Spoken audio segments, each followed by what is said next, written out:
morning. Welcome to the 2021 Highlands Latin School Upper School Recitation.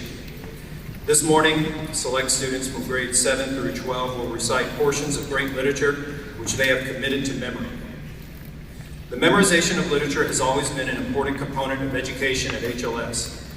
And although you will hear just a handful of students, each one of them is a representative of his or her classmates who have also committed many selections to memory.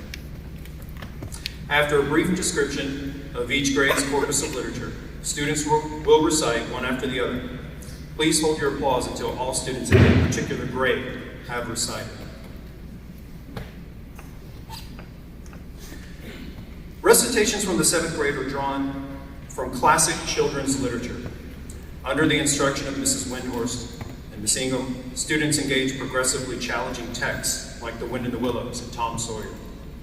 One recitation arises from classical studies where students read the literature of the ancient Greeks with Mr. Pardue. Now this morning, students, when I call your names, you will come right here to my left, your right, and you will stand off stage. And please, stay in the order in which you are called. You will recite one after the other, and you'll know to go to this microphone whenever the one reciting in front of you is finished.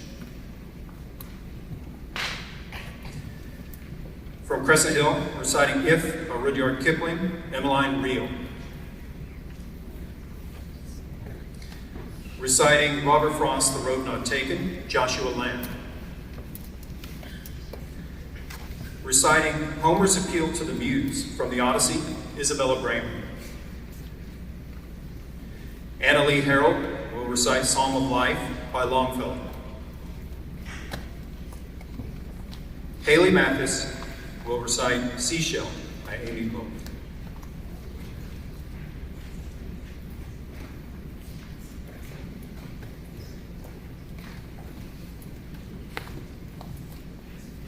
If by Rudyard Kipling. If you can keep your head when all about you are losing theirs and blaming it on you. If you can trust yourself when all men doubt you, but make allowance for their doubting too. If you can wait and not be tired by waiting, or being lied about, don't deal in lies, or being hated, don't give way to hating, and yet don't look too good nor talk too wise. If you can dream and not make dreams your master, if you can think and not make thoughts your aim, if you can meet with triumph and disaster, and treat those two impostors just the same, if you can bear to hear the truth you've spoken, twisted by knaves to make a trap for fools, or watch the things you gave your life to broken, and stoop and build them up with worn-out tools.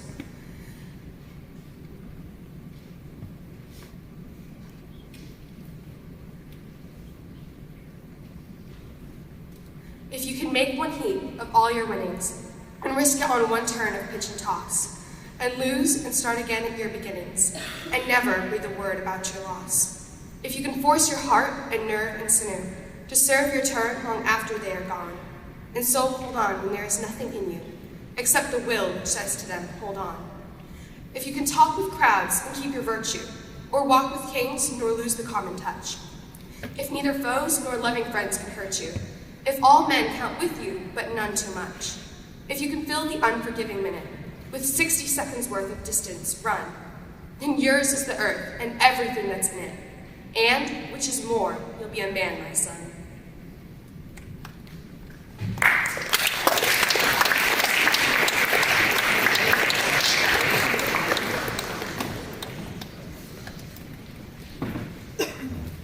The Road Not Taken by Robert Frost.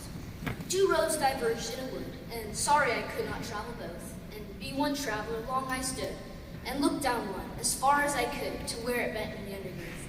Then took the other as just as fair, and having perhaps the better claim, because it was grassy and wanted wear. Alas for that, the passing there had worn them really about the same.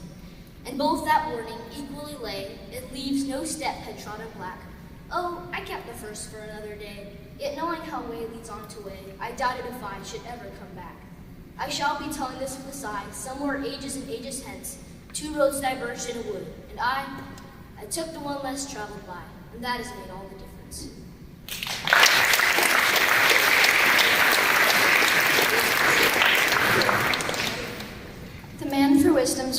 arts renowned.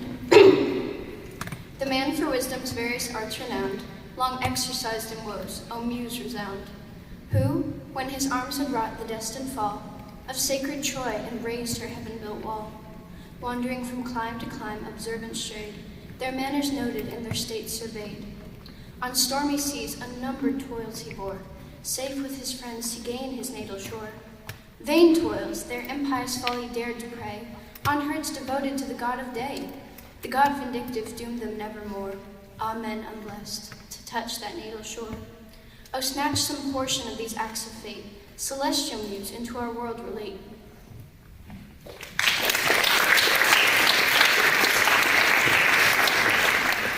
A Psalm of Life by Henry Wadsworth Longfellow. What the heart of the young man said to the psalmist. Tell me not, in mournful numbers, life is but an empty dream. For the soul is dead that slumbers, and things are not what they seem. Life is real, life is earnest, and the grave is not its goal. Dust thou art, to dust returnest, was not spoken of the soul. Not enjoyments and not sorrow is our destined end or way, but to acts that each tomorrow bind us further than today.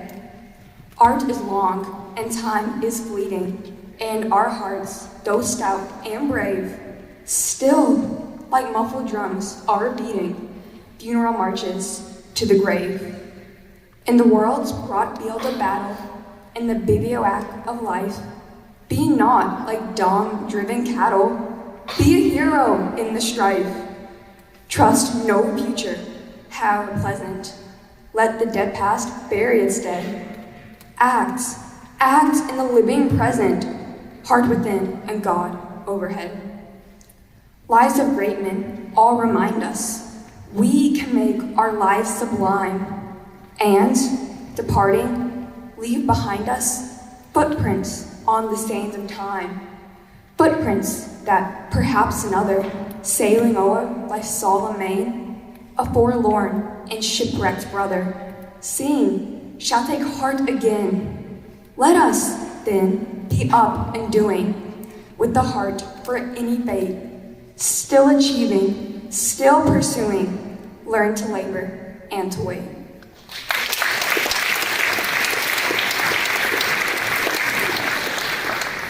Seashell by Amy Lowell. Seashell, seashell, sing me a song, oh please, a song of ships and sailor men and parrots and tropical trees, of islands lost in the Spanish main, which no man ever may find again, of fishes and corals under the waves, and seahorses stabled in great green caves. Seashell, seashell, sing of the things you know so well.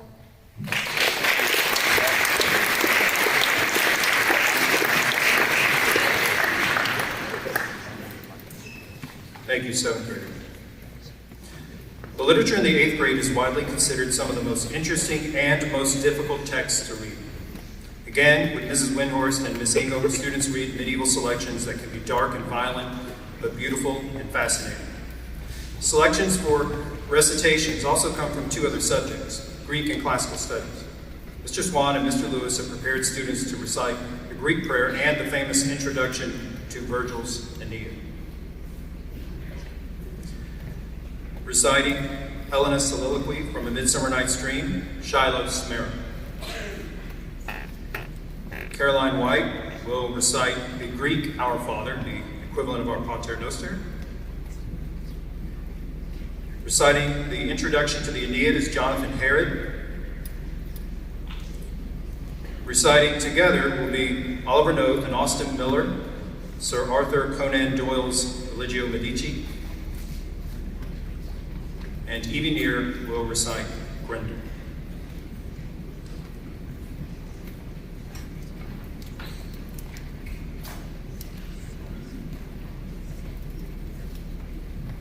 How happy some or other some can be. Through Athens I'm thought as fair as she. But what of that? Demetrius thinks not so. He will not know what all but you do know. And as he errs, doting on Hermia's eyes, so I, admiring of his qualities, things base and vile holding no quantity. Love can transpose to form and dignity. Love looks not with the eyes, but with the mind, and therefore is winged Cupid painted blind. Nor hath love's mind of any judgment taste, wings and no eyes, figure and beauty gazed. And therefore is love said to be a child, because in choice he so oft beguiled. As waggish boys in games themselves forswear, so the boy love was perjured everywhere. For ere Demetrius looked on Hermia's eyes, he hailed on oath that he was only mine. But when that hail some heat from Hermia fell, so he dissolved, and showers of oaths did melt. I will go tell him of fair Hermia's flight, then to the wood will he tomorrow night pursue her. And for this intelligence, if I have thanks, it is a dear expense, but herein be not to enrich my pain, to have his sight and there back again.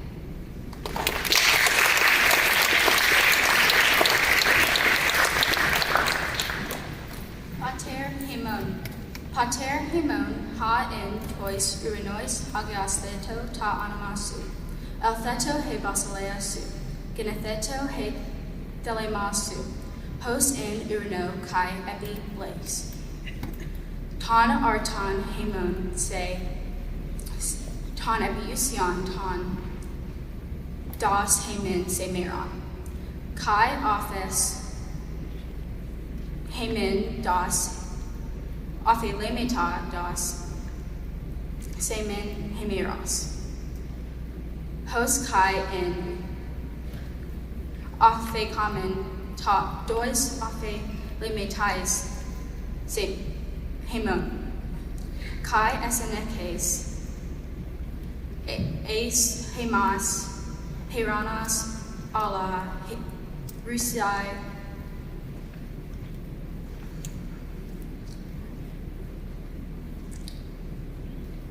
ala tas Pirana.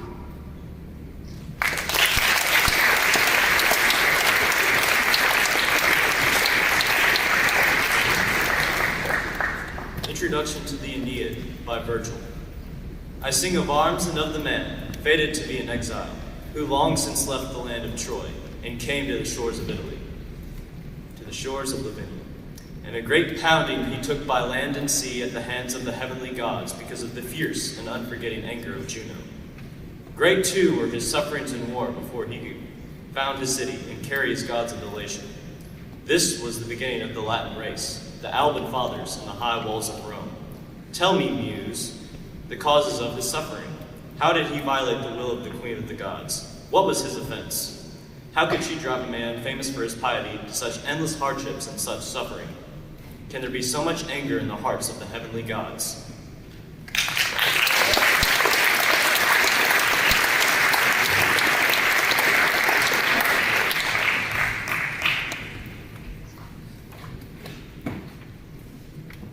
Religio Medici by Sir Arthur Conan Doyle. God's own best will bide the test, and God's own worst will fall. But best or worst, or last or first, he ordereth it all. For all is good, if understood. Ah, could we understand? And right and ill are tools of skill, held in his either hand. The harlot and the anchoret, the martyr and the rake, deftly fashions each right, its vital part to take. Wisdom he makes to form the fruit, where the high blossoms be, and lust to kill the weaker shoot, and drink to trim the tree. And holiness, that so the whole be solid at the core, and plague and fever, that the whole be changing evermore. He strews the microbes in the lung, the blood clot in the brain. With test and test, he picks the best, then tests them once again. He tests the body and the mind. He rings them o'er and o'er. And if they crack, he throws them back and fashions them once more. He chokes the infant throat with slime. He sets the ferment free. He builds a tiny tube of lime that blocks the artery. He lets the youthful dreamer store great projects in his brain, until he drops the fungus spore that smears them out again. He stores the milk that feeds the babe. He dulls the tortured nerve. He gives 100 joys of sense, where few or none might serve. And still he trains the branch of good, where the high blossoms be, and wieldeth still the shears of ill, to prune and prune his tree.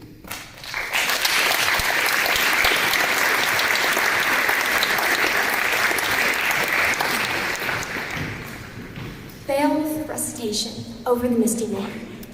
Over the misty moor, from the dark and dripping caves of his grim lair, Grendel with fierce, ravenous stride came stepping. A shadow in the pale moon he moved, that fiend from hell, foul enemy of God, toward Gerard. He beheld it from afar, the gleaming roof towering high to heaven. His tremendous hand struck the studded door, wrenched it from the hinges, till the wood splintered and the bolts burst apart.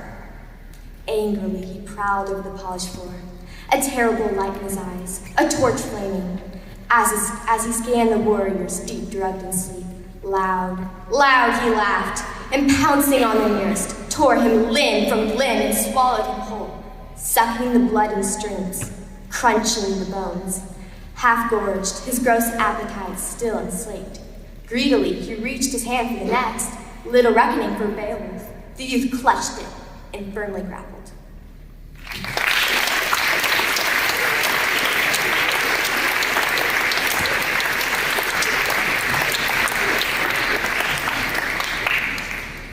Well done, 8th graders. Recitations in grades 9 through 12 come exclusively from literature classes. With Miss Willis, 9th grade students read and study works by Jane Austen, William Shakespeare, and Nathaniel Hawkins. Reciting Sonnet 118 by Shakespeare is Keeley Hayner.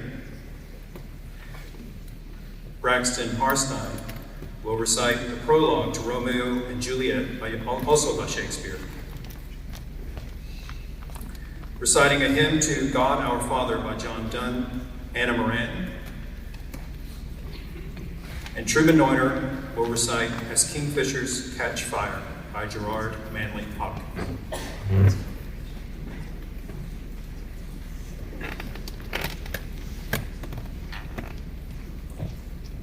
Sonnet 118 by William Shakespeare. Shall I compare thee to a summer's day? Thou art more lovely and more temperate. Rough winds do shake the darling buds of May, and summer's lease hath all too short a date.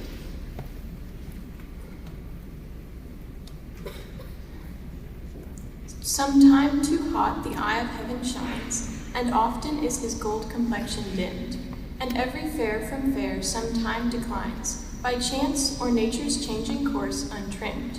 But thy eternal summer shall not fade, nor lose possession of that fair thou owest. Nor shall death brag thou wanderest in his shade, when in eternal lines to time thou growest. So long as men can breathe or eyes can see, so long lives this, and this gives life to thee.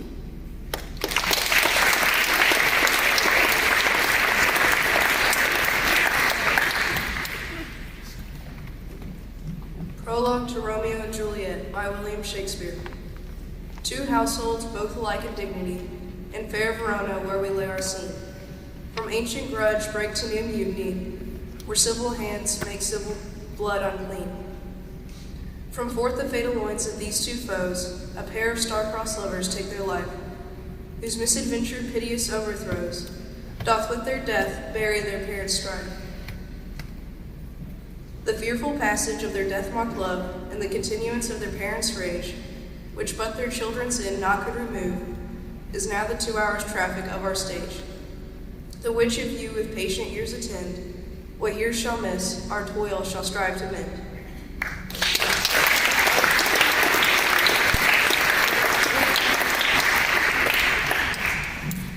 A hymn to God our Father by John Donne. Wilt thou forgive that sin where I begun, which was my sin, though it were done before? Wilt thou forgive that sin through which I run, and do run still, though still I do deplore? When thou hast done, thou hast not done, for I have more. Wilt thou forgive that sin which I have won others to sin, and made my sin their door?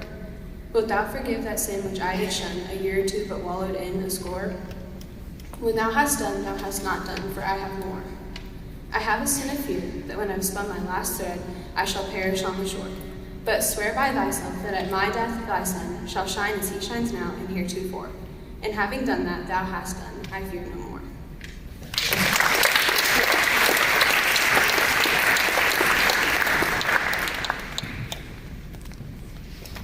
As Kingfishers Catch Fire by Gerard, Manley, Hawkins. As kingfishers catch fire, dragonflies draw flame, as tumbled over rim and rounding wells stones ring. Like each tucked string tells, each hung bells, bow swung, finds tongue to fling out broad its name. Each mortal thing does one thing and the same, deals out that being indoors, each one dwells, selves, goes itself, myself it speaks and spells, crying, what I do is me, for that I came. I say more, the just man justices, keeps grace that keeps all his goings graces, acts in God's eye what in God's eye he is, Christ, for Christ plays in 10,000 places, lovely in limbs and lovely in eyes not his, to the Father through the features of men's faces.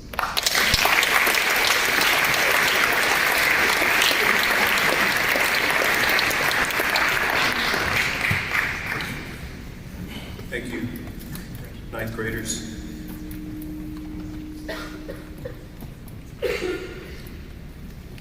Eight students will recite from grades 10 through 12. Selections range from Charles Dickens in 10th grade to Tolstoy in 11th grade, or Hamlet in 11th grade, then to Dante in 12th grade, with Shakespeare rounding out other selections across the grades. These advanced courses are taught by Miss Willis, Mrs. Shaper, and Mr. Young. Reciting together are Elia Trocan and Luke Nicholas. They will recite Preface to A Tale of Two Cities by Charles Dickens. Anna Sterling will recite I Wandered Lonely as a Cloud by William Wordsworth. Jane Singleton will recite God's Granger by Gerard Manley Hopkins. In the 11th grade, Jake Hamilton will recite A Piece of Wild Things by Wendell Berry.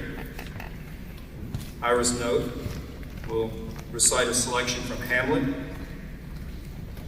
In the 12th grade, reciting The Dark Wood from Dante's Inferno is Thomas Spurlock. And Abigail Bittner will recite the first Vision of the Rose from Dante's Paradiso.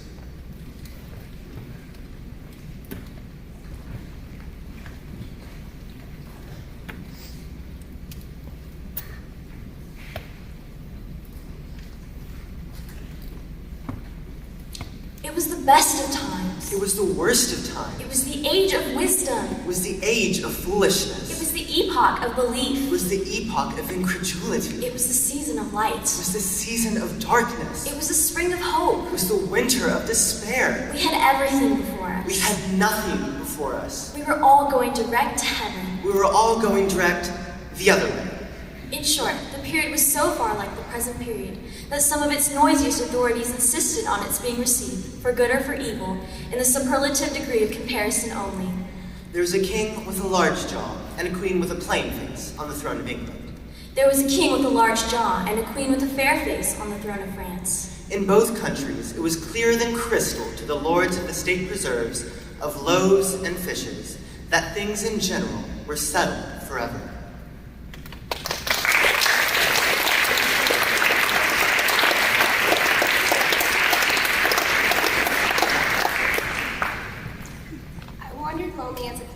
By William Wordsworth.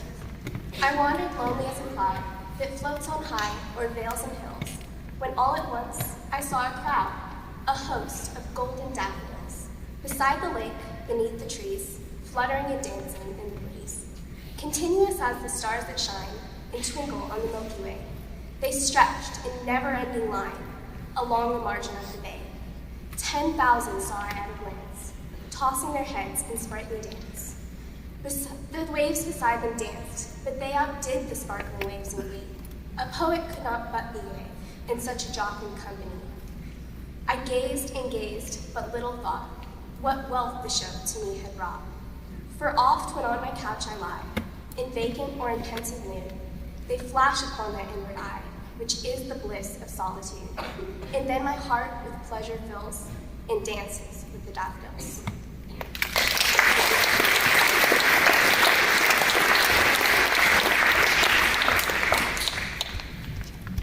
God's Granger by Gerard Manley Hopkins.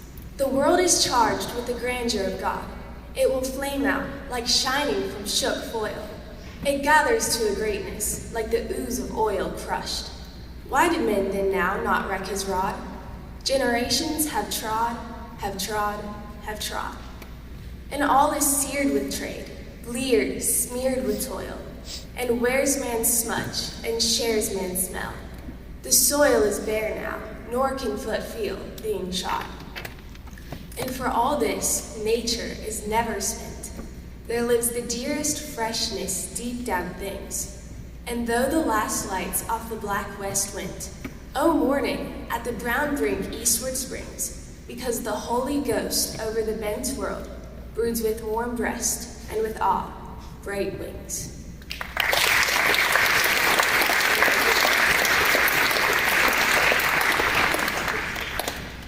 The Peace of Wild Things by Wendell Berry. When despair for the world grows in me, and I wake in the night at the least sound, in fear of what my life and children's lives might be, I go and lie down where the wood drake rests in his beauty on the water, and the great heron feeds. I come into the peace of wild things who do not tax their lives with forethought of grief. I come into the presence of still waters, and I feel above me the day-blind stars waiting with their light. For a time, I rest in the grace of the world and am free.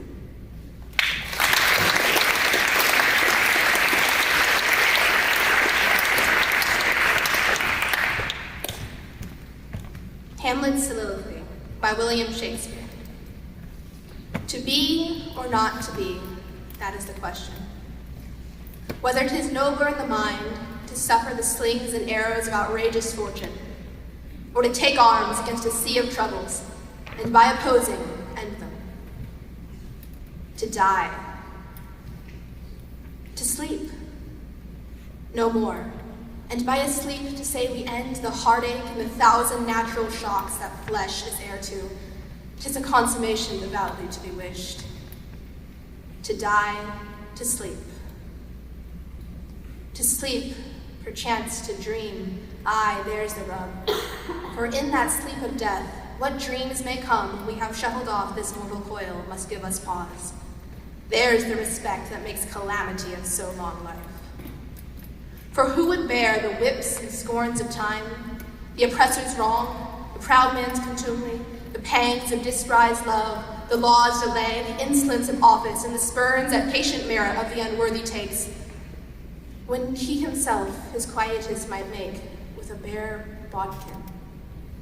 Who would fardels bear to grunt and sweat under a weary life, but that the dread of something after death, the undiscovered country from whose bourne no traveler returns, puzzles the will, and makes us rather bear those ills we have than fly to others we know not of. Thus conscience doth make cowards of us all, and thus the native hue of resolution is sicklied o'er with the pale cast of thought. And enterprises of great pith and moment, in this regard their currents turn awry and lose the name of action.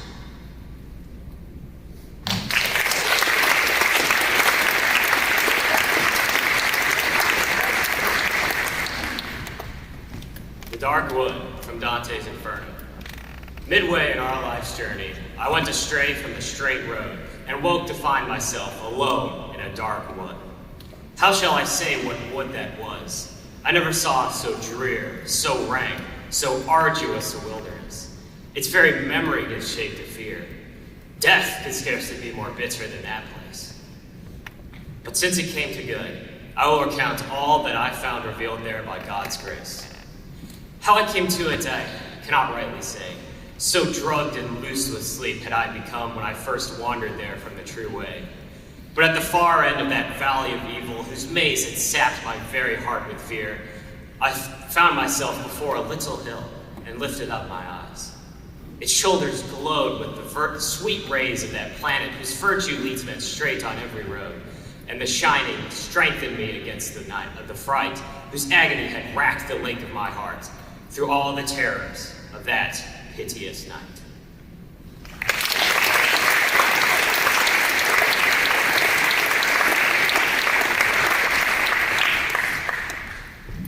I saw a light that was a river flowing, light within light between enameled banks, painted with blossoms in miraculous spring. And from the river, as it glowed and rolled, live sparks shot forth to settle on the flowers. They seemed like rubies set in bands of gold. And then, as if the fragrance overthrew their senses, they dove back into the river. And as one dove in there, out another flew. The flame of high desire that makes you yearn for greater knowledge of these things you see pleases me more the more I see it burn. but only this same water satisfies such thirst as yours. You must bend down and drink. So spoke the sun and pole star of my eyes, and added, the river and the jewels you see dart in and out of it, and the smiling flowers are dim foretastes of their reality. Not that these fruits are in their natures tart and unformed, but that you still lack the vision of such high things. The defect is on your part.